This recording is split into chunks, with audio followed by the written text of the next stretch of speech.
আসসালামু আলাইকুম সুপ্রিয় শিক্ষার্থীবৃন্দ, মাইক্রোসফট এক্সেলের তৃতীয় ক্লাস আপনাদেরকে স্বাগতম। আর আমি সাথে আছি মোহাম্মদ আমির। আমরা গত ক্লাস অবধি কিছু গুরুত্বপূর্ণ কাজ আলোচনা করছিলাম, যেমন কন্ডিশন সাপেক্ষে যদি কোনো ফর্মুলা আমাকে ইউজ করতে হয় কিভাবে ইউজ করব। আজকে নতুন একটা কাজ নিয়ে আপনাদের সাথে হাজির হলাম এবং মজার একটা কাজ। তাহলে আমরা শুরু করি দেরি না করে। প্রথমত আমি আপনাদেরকে ইমেজ আকারে কাজটা একটু দেখাচ্ছি, আপনারা সবাই একটু মনোযোগ সহকারে দেখেন।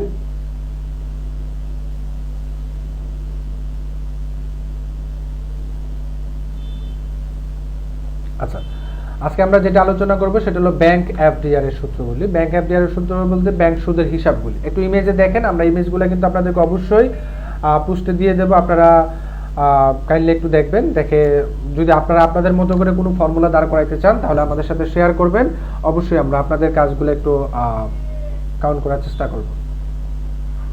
আচ্ছা, তাহলে আজকে আমরা যেটা আলোচনা করবো, আজকে আমাদের আলোচনা বিষয় হবে ব্যাংক সুদের হিসাব। আপনাদের যাদের ব্যাংক অ্যাকাউন্ট আছে তারা দেখবেন, আপনি যদি আপনার অনেকগুলি টাকা আছে মনে করেন, আপনি যদি এই টাকাগুলো নিয়ে ব্যাংকে যান, বলেন এই ব্যাংক আমার এই টাকাগুলি রাখেন, ব্যাংক কিন্তু কখনোই আপনার এই টাকাগুলি রাখবে না। রাখবে? অবশ্যই রাখবে না। ব্যাংক আপনাকে কিছু কন্ডিশন দিবে যে হ্যাঁ, আপনার এই টাকাগুলি আমাদের এখানে রাখতে হলে কিছু সিস্টেম আছে। সিস্টেমগুলো এরকম যে আপনি আমাদের এখানে অ্যাকাউন্ট সম্পর্কে আগে ধারণা নিন। যেমন আমাদের এখানে কি কি অ্যাকাউন্ট আছে।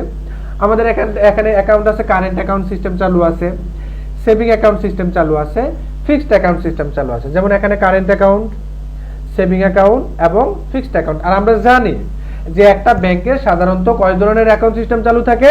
3 ধরনের অ্যাকাউন্ট সিস্টেম চালু থাকে, যেমন কারেন্ট অ্যাকাউন্ট, সেভিং অ্যাকাউন্ট এবং ফিক্সড অ্যাকাউন্ট। আচ্ছা, কারেন্ট অ্যাকাউন্ট বলতে যেটা বোঝায় সেটা হলো চলতি হিসাব, সেভিং অ্যাকাউন্ট যেটা সেটা হলো সঞ্চয় হিসাব, এবং ফিক্সড অ্যাকাউন্ট যেটা সেটা হলো স্থায়ী হিসাব, তাই না?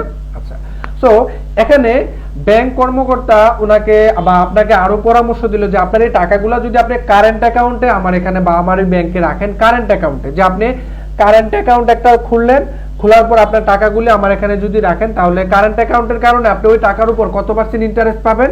এক্সাম্পল স্বরূপ কত পার্সেন্ট পাবেন এখানে দেওয়া আছে যে কারেন্ট অ্যাকাউন্ট অর্থাৎ সি। আচ্ছা, সিটাতে আমি পড়ে যাচ্ছি। তো কারেন্ট অ্যাকাউন্টে যদি রাখেন তাহলে আপনি কত পার্সেন্ট ইন্টারেস্ট পাচ্ছেন? এখানে 10% ইন্টারেস্ট পাচ্ছেন। কত পার্সেন্ট? 10% ইন্টারেস্ট।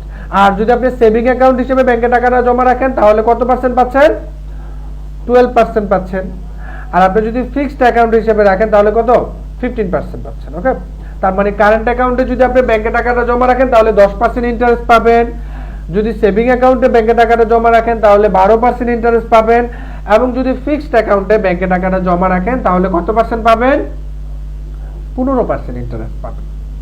তাহলে আপনি ব্যাংকে জমা রাখলেন, মনে করেন করিম সাহেব আপনি ব্যাংকে জমা রাখলেন কত টাকা? 50,000 টাকা। এখন আপনি কত পার্সেন্ট ইন্টারেস্ট পাবেন সেটাই কিন্তু আমাকে বের করতে হবে, তাই না? আচ্ছা, এখন প্রশ্ন হলো আমি ব্যাংকে জমা রাখলাম কত টাকা? 50,000 টাকা। এখন 50,000 টাকা কোন অ্যাকাউন্টে জমা রাখছি? আমি কি কারেন্ট অ্যাকাউন্টে রাখছি, নাকি সেভিং অ্যাকাউন্টে রাখছি, নাকি ফিক্সড অ্যাকাউন্টে রাখছি? এখন প্রশ্ন হলো আমরা ধরে নেব যদি কারেন্ট অ্যাকাউন্টের সম্পূর্ণ রূপটা আমাকে লেখার দরকার নাই। কারেন্ট অ্যাকাউন্ট বলতে আমরা বুঝবো সি। যদি সি লেখা থাকে আমরা বুঝে নেব এটা কারেন্ট অ্যাকাউন্ট। ওকে, আচ্ছা, সেভিং অ্যাকাউন্টের যদি এস লেখা থাকে, অ্যাকাউন্টের ধরনের ঘরে যদি এস লেখা থাকে আমরা বুঝে নেব এটা সেভিং অ্যাকাউন্ট। আর অ্যাকাউন্টের ঘরে যদি এফ লেখা থাকে আমরা বুঝে নেব এটা কি? Fixed account. আপনারা কি বুঝতে অসুবিধা হইতেছে? অসুবিধা হবে না, একটু ভালোভাবে মনোযোগ দিয়ে দেখেন। তাহলে কারেন্ট অ্যাকাউন্ট মানে কি? সি। সেভিং অ্যাকাউন্ট মানে কি? এস। ফিক্সড অ্যাকাউন্ট মানে কি? এফ। কারেন্ট অ্যাকাউন্টে ব্যাংকে টাকা জমা রাখলে 10% ইন্টারেস্ট, সেভিং অ্যাকাউন্টে ব্যাংকে টাকা জমা রাখলে 12% ইন্টারেস্ট, এবং ফিক্সড অ্যাকাউন্টে যদি আপনি ব্যাংকে টাকা জমা রাখেন তাহলে কত পার্সেন্ট ইন্টারেস্ট? 15% ইন্টারেস্ট। এখন আসেন আমরা এখন যদি সূত্র প্রয়োগ করতে চাই এই জায়গায়, যেমন এখানে দেওয়া আছে আপনার কর্মীদের নাম বলতে যারা ব্যাংকে অ্যাকাউন্ট খুলবে তাদের নাম দেওয়া আছে। তারপরে এখানে দেওয়া আছে তাদের অ্যাকাউন্ট নাম্বার দেওয়া আছে এই ঘরে। তারপরে এখানে দেওয়া আছে অ্যাকাউন্টের ধরন, কার কোন ধরনের অ্যাকাউন্ট। যেমন করিম সাহেবের অ্যাকাউন্টটা কারেন্ট, জামাল সাহেবের অ্যাকাউন্টটা সেভিং, কামাল সাহেবের অ্যাকাউন্টটা সেভিং, জামাল সাহেবের অ্যাকাউন্টটা ফিক্সড, এবং হাসানের অ্যাকাউন্টটা কারেন্ট অ্যাকাউন্ট, রেজার অ্যাকাউন্টটা সেভিং অ্যাকাউন্ট, সোহেলের অ্যাকাউন্টটা কি? Fixed account. তার মানে এক একজনের এক এক রকম অ্যাকাউন্ট। এবং এক একজন এক এক রকম হারে কি করলো, ব্যাংকে টাকা জমা রাখলো। এখন আমি তাদের কি বের করতে হবে, ইন্টারেস্টটা বের করতে হবে। জমাকৃত টাকার উপর ইন্টারেস্ট কত, জমাকৃত টাকার উপর কি ইন্টারেস্ট কত টাকা। আচ্ছা, এটা আমরা এখন এক্সেলে করে একটু আপনাদেরকে দেখাবো। সবাই একটু মনোযোগ সহকারে কাইন্ডলি দেখার চেষ্টা করেন। আমি নতুন একটা পেজ নিয়ে আসলাম। পেজ আনার সিস্টেমটা আমি দেখেন এই টাস্ক বারে অলরেডি এটা আমি এখানে এনে রাখছি। আমি এখানে ক্লিক করলেও পারি, অথবা স্টার্ট বাটন থেকে আমি যাইলেও পারি। আমি ওপেনে গিয়ে আমি এই ফাইলটা সেভ করে রাখছি অলরেডি। আমি ওখান থেকে জাস্ট ওপেন করে নিতেছি, আপনারা একটু কাইন্ডলি দেখেন। তাহলে আমরা আলোচনা করব মাইক্রোসফট এক্সেলের আজকে তৃতীয় ক্লাস নিয়ে।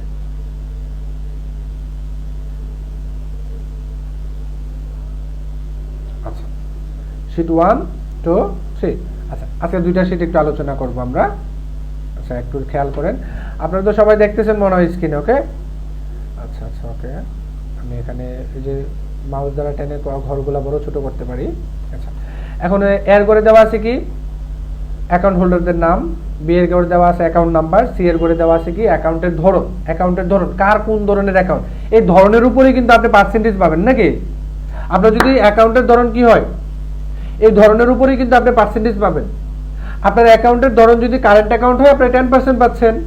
আপনার অ্যাকাউন্টের ধরন যদি সেভিং অ্যাকাউন্ট হয় আপনি কত পাচ্ছেন, 12% পাচ্ছেন। আপনার অ্যাকাউন্টের ধরন যদি ফিক্সড অ্যাকাউন্ট হয় তাহলে আপনি 15% পাচ্ছেন। এই ধরনের উপরে আমাকে বের করতে হবে। আচ্ছা, তাহলে আমরা ইন্টারেস্ট অফ এক বছরের সুদ একটু বের করে দেখি, আপনাদেরকে দেখাই। তাহলে প্রথমত আসি, আমি যদি ফর্মুলা প্রয়োগ করতে চাই, আমরা সূত্র প্রয়োগ করতে হলে প্রথমত কি দিয়ে প্রয়োগ করতে হবে, ইকুয়াল দিয়ে। আচ্ছা, এখন আমার সূত্র বের করার মানে ফর্মুলা বের করার প্রধান কন্ডিশনটা কি, আপনারা যদি অন্যভাবে এটাকে বের করতে পারেন তাহলে কিন্তু অবশ্যই কমেন্ট বক্সে আপনাদের এই কন্ডিশনটা আমাদেরকে দিবেন। ওকে, আপনারা আমি যে নিয়মে বের করে দেখাচ্ছি এই নিয়ম ব্যতীত যদি আপনাদের কাছে অন্য নিয়ম থাকে যে এই নিয়মে এটা বের করা যায়, অবশ্যই কিন্তু আপনারা ওই মন্তব্যটা কমেন্টস আকারে জানাবেন, ঠিক আছে। আচ্ছা, তাহলে আমরা ইন্টারেস্ট অফ বের করব। আমি বাংলায় একটু আপনাদেরকে বলে নেই, যদি করিম সাহেবের অ্যাকাউন্ট কারেন্ট অ্যাকাউন্ট হয় তাহলে তো সে 10% পাবে, এরকম না বিষয়টা। কিসের উপর 10% পাবে, জমাকৃত টাকার উপর, রাইট। এখন এখানে কন্ডিশন কয়টা, কারেন্ট অ্যাকাউন্ট একটা কন্ডিশন, সেভিং অ্যাকাউন্ট দুইটা কন্ডিশন, ফিক্সড অ্যাকাউন্ট তিনটা কন্ডিশন। তাহলে কন্ডিশন কয়টা, তিনটা। আমরা মনে রাখবো একাধিক যদি কন্ডিশন দেওয়া থাকে, একাধিক যদি কন্ডিশন দেওয়া থাকে সেক্ষেত্রে লজিক্যাল ফাংশন ব্যবহার করতে হবে। লজিক্যাল ফাংশন ব্যবহার করতে হলে আপনাকে ইফ সূত্র প্রয়োগ করতে হবে। ইফ বলতে আমরা কি বুঝি, যদি, যদি ব্র্যাকেট, অবশ্যই ব্র্যাকেট দিতে হবে। তার মানে ইকুয়াল দিলাম, সূত্র প্রয়োগ করতে হলে ইকুয়াল। একাধিক কন্ডিশন থাকার কারণে আমাকে লজিক্যাল ফাংশন ইফ ব্যবহার করতে হবে। ইফ একটা লজিক্যাল ফাংশন। তাহলে যদি ইকুয়াল, যদি আমার অ্যাকাউন্ট, তাহলে অ্যাকাউন্ট কোন ঘরে আছে, অ্যাকাউন্ট সি এর ঘরে আছে। সি এর কত নাম্বার ঘরে আছে, সি এর 2 নাম্বার ঘরে আছে। সি এর কত নাম্বার ঘরে, 2 নাম্বার ঘরে। তাহলে যদি অ্যাকাউন্ট, অ্যাকাউন্ট মানে সি এর 2 নাম্বার ঘরটা, যদি অ্যাকাউন্ট। আচ্ছা, এখানে আপনাদের একটা প্রবলেম হতে পারে, এখানে যদি সি লেখা থাকে আপনারা বলবেন সি কে আমি ধরলাম না, তাহলে আমি চেঞ্জ করি, এখানে সি লিখবো না, এখানে আমি লিখবো ধরেন এস, এখানে লিখলাম সি। ওকে, বাকিগুলো ঠিক আছে, ধরেন এটা এস মানে সেভিং অ্যাকাউন্টটা। তাহলে ইকুয়াল ইফ ব্র্যাকেট। আচ্ছা, অ্যাকাউন্ট কোন ঘরে আছে, অ্যাকাউন্ট কোন ঘরে আছে, অ্যাকাউন্ট আছে সি এর 2 নাম্বার ঘরে। হ্যাঁ, সব সময় প্রথম ঘরটাকে ইন্ডিকেট করবেন, অর্থাৎ যে ঘর থেকে শুরু হবে ওই ঘরটা, অ্যাকাউন্ট ঘরটা না, কিন্তু যে ঘর থেকে কন্ডিশনগুলো শুরু হয়, যে ঘর থেকে টাকাগুলি শুরু হয় ওই ঘরটাকে ইন্ডিকেট করতে হবে। তাহলে সি2 মানে এখানে এস কে বোঝানো হয় নাই, সি2 মানে এখানে বোঝানো হয়েছে সি2 ঘর থেকে মূলত অ্যাকাউন্টের ধরন দেওয়া আছে। এখন সেটা এস হইতে পারে, এখন সেটা এফ হইতে পারে, এখন সেটা সি হইতে পারে, কোনো অসুবিধা নেই। তাহলে যদি সি2 মানে অ্যাকাউন্টের ঘর, যদি অ্যাকাউন্টের ঘরটা সমান হয় কিসের সমান হয়, অর্থাৎ যদি অ্যাকাউন্ট সমান হয় কিসের সমান হয়, অর্থাৎ অ্যাকাউন্ট যদি কারেন্ট অ্যাকাউন্ট হয়, কারেন্ট অ্যাকাউন্টকে ইন্ডিকেট করা হয় কি দ্বারা, সি দ্বারা। বড় হাতে লিখতে পারেন, ছোট হাতে লিখতে পারেন, কোনো অসুবিধা নাই, কিন্তু এটা লেখার আগে ইনভার্টেড কমার মধ্যে রাখতে হবে। আপনারা মনে রাখবেন এক্সেলের ফর্মুলার মধ্যে এ থেকে জেড পর্যন্ত কোনো বর্ণ অথবা ইয়েস নো পাস ফেল এই শব্দগুলা যদি লিখতে হয় এগুলাকে ইনভার্টেড কমার মধ্যে রাখতে হবে। কিসের মধ্যে, ইনভার্টেড কমার মধ্যে। তাহলে যদি অ্যাকাউন্ট মানে C2 যদি কারেন্ট অ্যাকাউন্ট হয়, সি হয়, দেন ইনভার্টেড কমা। একটু খেয়াল করেন, আপনারা কি দেখতেছেন? যদি ইফ অ্যাকাউন্ট মানে C2 সমান হয়, কিসের সমান হয়? কারেন্ট অ্যাকাউন্টের সমান হয়, অথবা কারেন্ট অ্যাকাউন্ট হয়, একটু শ্বাস ফেলবেন, মানে একটা কমা দিতে হবে। তাহলে যদি অ্যাকাউন্ট সমান হয় কারেন্ট অ্যাকাউন্টের, তাহলে আপনার অ্যাকাউন্ট যদি কারেন্ট অ্যাকাউন্ট হয়, তাহলে আপনি কি পাচ্ছেন? কত পার্সেন্ট পাচ্ছেন? 10% পাচ্ছেন। কিসের উপরে পাচ্ছেন? ডেপোজিটের উপরে। ডেপোজিট কোন ঘরে আছে? ডি এর 2 নম্বরে ঘরে আছে। তাহলে D2 × 10%। আশা করি বুঝতে হয়তো বা কারো অসুবিধা হচ্ছে না, তারপরও যদি হয় আপনারা কমেন্ট বক্সে জানাবেন। দেখেন কমা দিলাম, এটা কন্ডিশন কিন্তু শেষ। তাহলে এটা বাংলায় আমি একটু বলি, যদি অ্যাকাউন্ট কারেন্ট অ্যাকাউন্ট হয় তাহলে আমি ডেপোজিটের উপর 10% পাবো। এটাই আমি সূত্র প্রয়োগ করলাম, ইকুয়াল যদি অ্যাকাউন্ট মানে C2, অ্যাকাউন্ট মানে C2 কি হলে? কারেন্ট অ্যাকাউন্ট হলে, তাহলে ডেপোজিটের উপর 10%। এখন প্রশ্ন দিতে পারে ইকুয়াল কেন দিলাম? আচ্ছা, আমি তাহলে এক্সেলের সাথে এখন ইংরেজিতে চলে যাচ্ছি। আচ্ছা, হি ইজ এ স্টুডেন্ট, এটার অর্থটা কি হয়? সে একজন ছাত্র, তাই না? আচ্ছা, এখানে কি ইজের উচ্চারণ আমরা করছি? উজ্জ আছে। সে একজন ছাত্র হয়, আমরা কি বলি কখনো? বলি তো না। তাহলে এখানে ইকুয়ালটা ওই শর্তেই ব্যবহার করা হয়েছে, এটা উজ্জ থাকবে, অসুবিধা নেই। আর বললে উচ্চারণ করলে কোনো অসুবিধা নেই। যেমন যদি অ্যাকাউন্ট সমান হয়, সমান মানে কি? যদি অ্যাকাউন্ট হয় আর কি হয়? কারেন্ট অ্যাকাউন্ট হয়। যদি অ্যাকাউন্ট কারেন্ট অ্যাকাউন্টের সমান হয় অথবা কারেন্ট অ্যাকাউন্ট হয়, তাহলে ডেপোজিটের উপর 10%, D2 × 10%। অবশ্যই কিন্তু আপনারা এই কমাগুলি দিবেন, ইনভার্টেড কমাও দিতে হবে, এই কমাও দিতে হবে। কমা না দিলে কিন্তু হবে না কন্ডিশনটা। বড় হাতের ছোট হাতের কোনো অসুবিধা নাই। বাংলায় আমি আবারও বলি, যদি অ্যাকাউন্ট সমান হয় কারেন্ট অ্যাকাউন্টের, ডেপোজিটের উপর 10%। মানে একটা সূত্র যদি আপনি প্রয়োগ করতে পারেন, বাকিগুলা সেম। আচ্ছা, আমরা এখন কিসের সূত্রটা প্রয়োগ করলাম? শুধু কারেন্ট অ্যাকাউন্ট। কারণ কারেন্ট অ্যাকাউন্ট যদি লিখি, তাহলে শুধু কারেন্ট অ্যাকাউন্ট যার যার আছে ওনার রেজাল্টে আসবে, বাকিগুলো আসবে না। তাহলে কন্ডিশন কয়টা? তিনটা কন্ডিশনে কিন্তু আপনাকে এক লাইনে লিখে ফেললেই হবে, আরো সুবিধা। তাহলে তারপরের কন্ডিশনটা লিখে আবারও ইফ, তার মানে যদি কারেন্ট অ্যাকাউন্ট হয়, অ্যাকাউন্টের এই ঘরটা যদি কারেন্ট অ্যাকাউন্ট হয় তাহলে 10%, তাহলে এখানে তো কারেন্ট অ্যাকাউন্ট না, তাহলে দেখি এই ঘরটা কিসের মধ্যে পড়ে? আরেকটা অ্যাকাউন্টের মধ্যে পড়ে কিনা। ইফ ব্র্যাকেট অ্যাকাউন্ট মানে C2, সবসময় প্রথম ঘরটাই হবে। C3 কখনোই হবে না, C4 কখনো হবে না, C2 যেখান থেকে সূত্রটা প্রথম কন্ডিশনটা যে ঘরটাকে ইন্ডিকেট করবেন, দ্বিতীয় কন্ডিশনটা সেম ওই ঘরটাকে ইন্ডিকেট করতে হবে। ওকে, তার পরবর্তীতে দেখবেন যে আসলে রেজাল্ট কি আসে, সেটা দেখার অপেক্ষায় থাকেন। তাহলে যদি অ্যাকাউন্ট সমান হয়, কিসের সমান হয়? এখন সেভিং অ্যাকাউন্টের। সেভিং মানে কি? S inverted comma, S inverted comma, then comma দিলাম একটা। তাহলে যদি অ্যাকাউন্ট সমান হয় সেভিং অ্যাকাউন্টের, তাহলে ডেপোজিটের উপর কত পার্সেন্ট? D2 × 12%। দেখেন তো সেম ওটার মতো না, না ব্যতিক্রম আছে? একেবারে সেম। তার মানে একটা কন্ডিশন যদি আপনি বুঝেন সবগুলা বুঝবেন, আর একটা না বুঝলে কোনোটাই বুঝবেন না। একটু মনোযোগ সহকারে দেখেন। তাহলে যদি অ্যাকাউন্ট সমান হয় কারেন্ট অ্যাকাউন্টের, তাহলে ডেপোজিটের উপর 10%, না হয় যদি আবার অ্যাকাউন্ট সমান হয় সেভিং অ্যাকাউন্টের, তাহলে 12%, না হয় যদি কমা, আবারও যদি অ্যাকাউন্ট মানে C2 সমান হয়, কিসের সমান হয়? ফিক্সড অ্যাকাউন্টের, inverted comma, F inverted comma, তাহলে কমা দিয়ে ডেপোজিটের উপর 15%। আর কি কন্ডিশন আছে তিনটার বাইরে? নাই, এই তিনটা কন্ডিশনই শেষ। আচ্ছা, একটু খেয়াল করেন তো, আমি ইফ এর পর যে ব্র্যাকেট দিলাম, এই কন্ডিশনটা তো এখানে শেষ, তাই না? এই 10% তো শেষ। এখানে কি আমি ব্র্যাকেট দেওয়ার কথা ছিল কিন্তু দেই নাই, কমা দিয়ে দিছি। তারপর এখানেও দেখেন একটা ব্র্যাকেট দিয়ে শুরু করলাম, এখানে ব্র্যাকেট দিয়ে শেষ করার কথা ছিল, দেই নাই। এখানেও দেখেন ইফের পর একটা ব্র্যাকেট দিয়ে শুরু করছি, এখানে দেওয়ার কথা ছিল, এখানেও দেই নাই, কিন্তু এখানে কি করব আমি? আচ্ছা, কয়টা ইফ আছে? 1 2 3, যতটা ইফ আছে সর্বশেষ ততটা ব্র্যাকেট দিতে হবে। যতটা ইফ আছে কি সর্বশেষ ততটা ব্র্যাকেট দিতে হবে। আপনারা সূত্র লেখা অবস্থায়, আমি যদিও একটু দেখে দেখে ক্লিক করতেছি, আপনারা কিন্তু আজে বাজে কোথাও ক্লিক করতে পারবেন না, তাহলে কিন্তু সূত্রের 12টা বেজে যাবে, ঝামেলা হয়ে যাবে। আচ্ছা, তাহলে D2 × 50% লেখার পর আমাকে এখানে যতটা ইফ ততটা ব্র্যাকেট, 1 2 3টা ইফ 3টা ব্র্যাকেট দিলাম।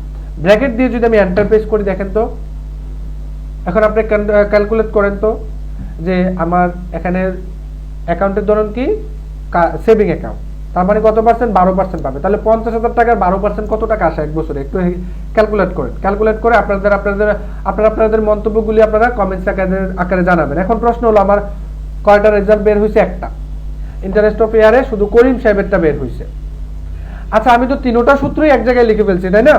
আমি জুম দিয়ে একটু বড় করি, একটু খেয়াল করেন। আমি কিন্তু তিনোটা সূত্র এক জায়গায় লিখে ফেলছি। এখন এই কন্ডিশনটাতে দেখেন তো, এখানে একটা বিন্দু আছে। এখন কার্সারটা সাদা মোটা প্লাস চিহ্ন, আমি যখন বিন্দুটার উপরে রাখবো, এই পাশে বিন্দুটা, দেখেন তো কার্সারটা কালো প্লাস চিহ্নের মতো হয়ে গেছে। আর যখন এরকম কালো প্লাস চিহ্ন হবে তখন ক্লিক করে নিচে টানবেন। দেখেন তো কারেন্ট অ্যাকাউন্টে চলে আসছে কিনা। কারেন্ট অ্যাকাউন্ট মানে কত পার্সেন্ট? 10%। 75,000 টাকা 10% কত? 7,500 টাকা। তারপর কালো প্লাস চিহ্ন আসলে আবার নিচের দিকে টানেন।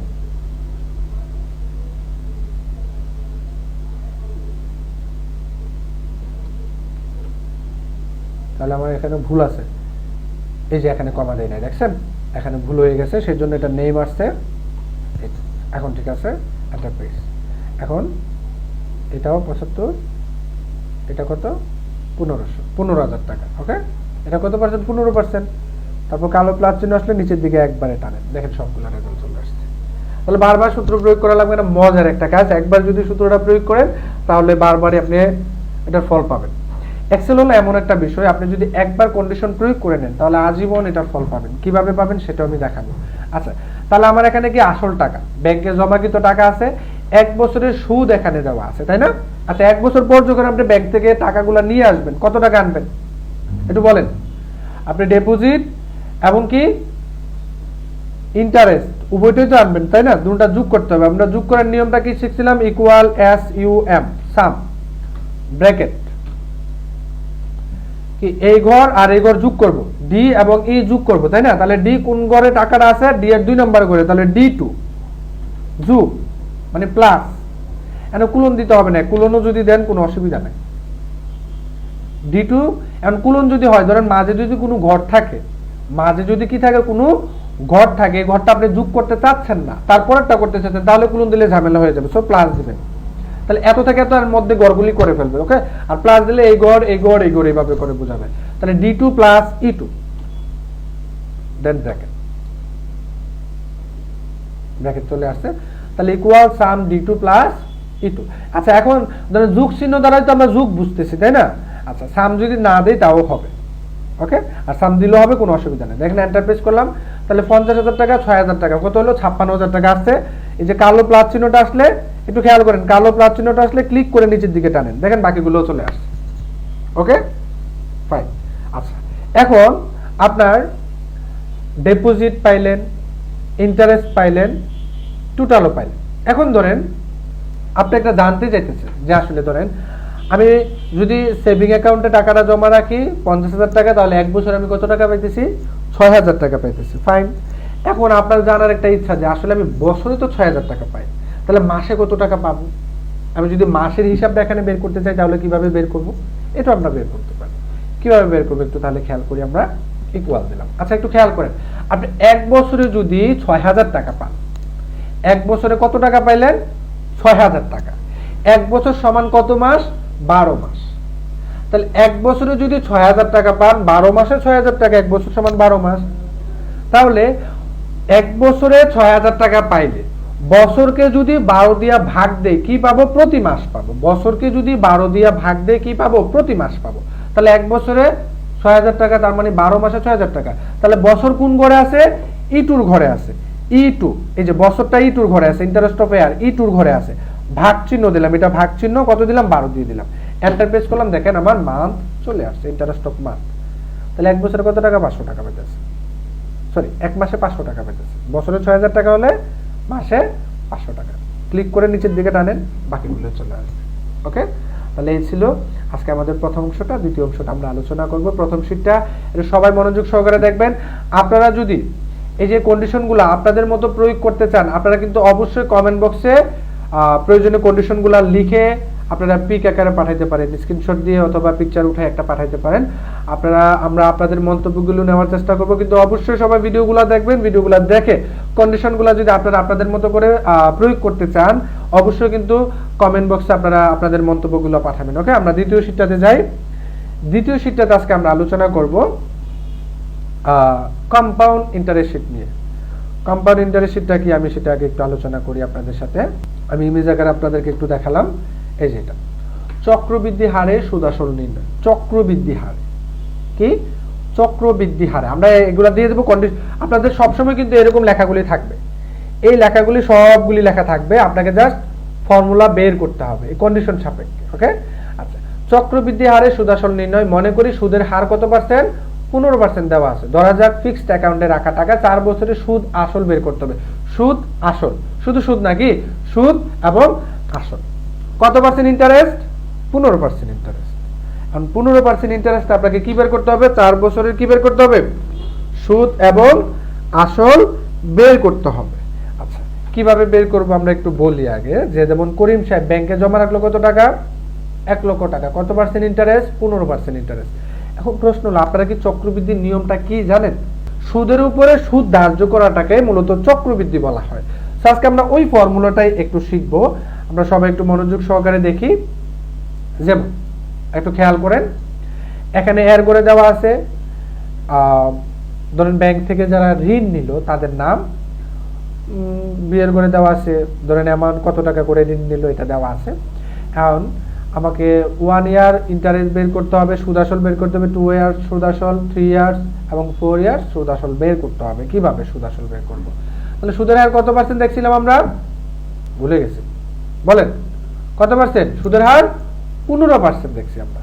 আর এই 15% হারে আমাকে এখানে সূত্র প্রয়োগ করতে হবে। আচ্ছা, চক্রবৃদ্ধি হোক বা সরল সুদ হোক, যেই কোনো সুদই হোক না কেন, প্রথম বছরের হিসাবটা আপনার কিন্তু সরল সুদ হয়, জানেন আপনারা? প্রথম বছরের হিসাবটা সরল সুদ হবে। তাহলে আপনি ব্যাংক থেকে কত টাকা লোন নিলেন, 1 লক্ষ টাকা। 1 লক্ষ টাকা কোন ঘরে আছে, বিয়ে 2 নম্বর ঘরে আছে।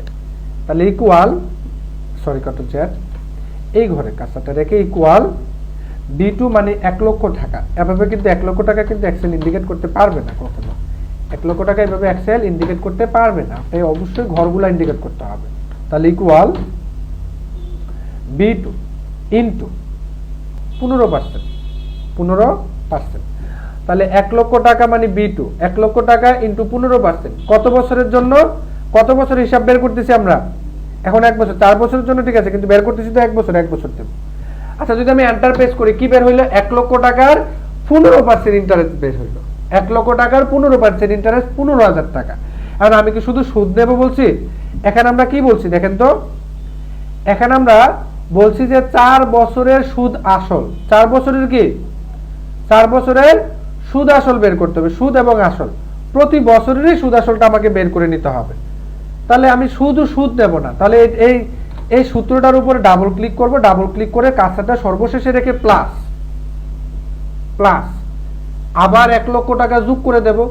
1 লক্ষ টাকার 15% সুদ তো পাইলাম 15,000 টাকা। এই 15,000 টাকা হলো সুদ। কিসের সুদ? 1 লক্ষ টাকার সুদ। এই সুদের সাথে আসলটা যোগ করে দিলে তো আমার সুদ আসল চলে আসে। তাহলে আসল কত টাকা? 1 লক্ষ টাকা। কোন ঘরে আছে? যোগ দিয়ে B2 ঘরে আছে। দেন এন্টার প্রেস করলাম, দেখেন তো চলে আসছে কিনা, চলে আসছে। আচ্ছা, একটু খেয়াল করেন, আমরা এটা বলছিলাম কি, চক্রবৃদ্ধি। আমরা বলছিলাম কি, চক্রবৃদ্ধি। আচ্ছা, 1 বছরে যদি 15,000 টাকা সুদ আসে আপনার, তাহলে 2 বছরে কত টাকা আসবে? সরল সুদ যদি হয় 30,000 টাকা আসবে। 3 বছরে কত টাকা আসবে? 3 15 45,000 টাকা আসবে সরল সুদ যদি হয়। সরল সুদ 4 15 60,000 টাকা আসবে, তাই না? সুদ আসবে। আচ্ছা, তাহলে প্রথম বছর এটা সরল সুদ হবে, দ্বিতীয় বছর এটা তো চক্রবৃদ্ধি হওয়ার কথা। যদি সরল সুদ হয় তাহলে 30,000 টাকা। 30,000 টাকার বেশি যদি হয় তাহলে বুঝবো কি, চক্রবৃদ্ধি হয়ে গেছে। তাহলে 1 লক্ষ টাকার 15% কত টাকা আসে? 15,000 টাকা আসে। তাহলে 1 লক্ষ টাকা যোগ করলে 1 লক্ষ 15। দ্বিতীয় বছরে সরল সুদ যদি হয় 1 লক্ষ 30 আসবে। যদি 1 লক্ষ 30-এর চেয়ে বেশি হয় তাহলে বুঝে নেব সেটা চক্রবৃদ্ধি হয়েছে। কিভাবে একটু খেয়াল করেন, আমি ড্রাগ করি। কালো প্লাস চিহ্নটা আসলে এখন ডান পাশে ড্রাগ করবেন, ডান পাশে 2 ইয়ার্স ড্রাগ করলাম। দেখেন তো 1 লক্ষ 32,250 টাকা আসছে, তার মানে 15,000 টাকা সুদ কিন্তু ধরা হয়ে গেছে। তারপর আসেন 45,000 টাকার বেশি অবশ্যই আসবে, কন্ট্রোল জেড, কালো প্লাস চিহ্ন আসলে ক্লিক করে ড্রাগ করবেন। দেখেন তো 52,087 টাকা, তার মানে 45,000 টাকা আসার কথা, বেশি আছে, তার মানে অবশ্যই চক্রবৃদ্ধি হয়ে গেছে। চতুর্থ বছরেরটাতে যাই, 60,000 টাকা আসার কথা, আসছে কত 74,900 টাকা। দেন আমি ক্লিক করে নিচের দিকে ড্রাগ করি, হয়ে গেল। অবশ্যই কিন্তু আপনারা কমেন্ট বক্সে জানাবেন আপনাদের মন্তব্যগুলি, আর আপনারা যদি এই কন্ডিশনগুলো আপনাদের মতো করে প্রয়োগ করতে চান তাহলে অবশ্যই কমেন্ট বক্সে মন্তব্যগুলো বলবেন, আমরা একটু দেখবো যে আসলে ফর্মুলাগুলো নেওয়া যায় কি না। ওকে, সো আজকে এই পর্যন্ত, সবাই ভালো থাকবেন, সুস্থ থাকবেন।